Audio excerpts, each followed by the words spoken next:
А нас се наоѓаме во една вонредна состојба, коронавирус и она што нели е прашање директно кон вас, со какви реакции доаѓаат до вас, на кој начин коронавирусот ги погодува децата кои најчесто се затворени дома со возрастните, без целосно образование и комуникација со своите другарчиња? Ги погодува на различни начини и токму затоа се и различни пристапите околу се она што се случува. Ова е ситуација во која што и возрастните не знаат точно што и како ниту да прават, ниту да постапуваат, со голем број на неизвестности и непознати моменти, така што тоа дополнително се отсликува на децата. Генерално, она што го добиваме како информација во директен допир или со децата или со родителите е или страв, загриженост, неизвестност или истовремено нејасноти, ненаоѓање на адекватни начини на децата да им се објасни и да се допре до нив во однос на ситуацијата и сериозност на ситуацијата која што е пред нас. Истовремено постојат обиди да се однесуваме, односно се оно што се префрлува на онлайн како работа, како школа, како дружење и така натаму, постојат обиди да тоа го замени вистинското дружење, учење, живот, меѓутоа некаде недоволно се обрнува внимание дека тоа треба да биде само замена, некој вид на поддршка во време во кое што е, а дека не е на вистина ниту изведување на настава, ниту дружење во својот полно обем. И тоа е дополнителен загрижувачки момент во однос на тоа дека не се обрнува доволно внимание, односно не сме ниту како општество, ниту како родители кои се поддршка на деца или луѓе кои што работат со деца тука доволно упатени и активни. Дали вие како прва детска амбасада во земјата правите напори да ги пополните празнините во едукативниот процес, барем за сега кај децата, со некои онлайн креативни активности?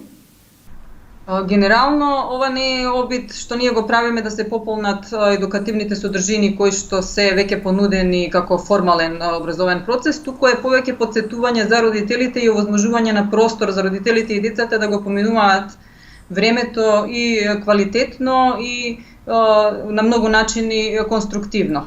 Ситуацијата каква што е остава голем дел од слободното време на децата кој што треба на известен начин да биде организирано за да се помине полесно овој период.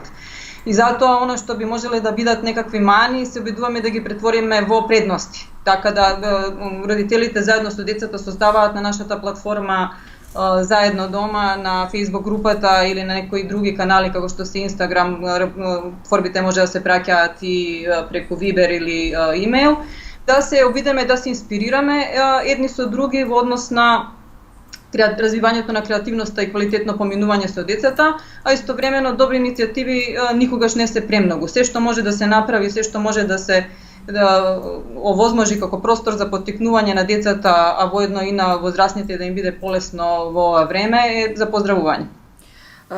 Имате ли информации за зголемено насилство кон децата како последица на нервозни родители, чии движење е ограничено поради корона кризава?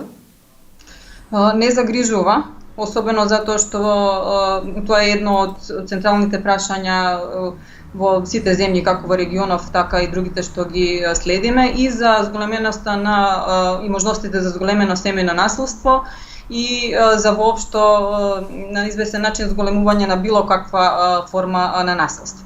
Точни бројки немаме, меѓутоа се обидуваме да пратиме и да поттикнуваме да видиме како тоа би можело адекватно во соработка со одговорните наједноставно да се случува, односно да биде препознаено и да биде укажана помош.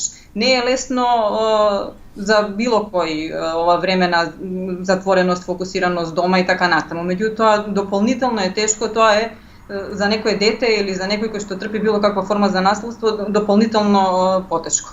Истовремено би ги спомнала тука и дека не се сите деца во иста позиција и околу онлайн наставата. Има деца кои што немаат ни пристап до интернет, ниту пак имаат компјутери дома, или се повеќе деца кои што мора да користат еден, што е исто на известен начин исто така прилично неправедно кон нив.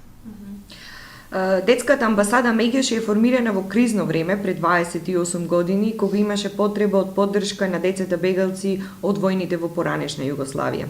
Потоа помагаше на децата бегалци од Косово, на децата погодени од домашниот конфликт во 2001 година, но и во други прилики, подоцна кога се јавуваше потреба.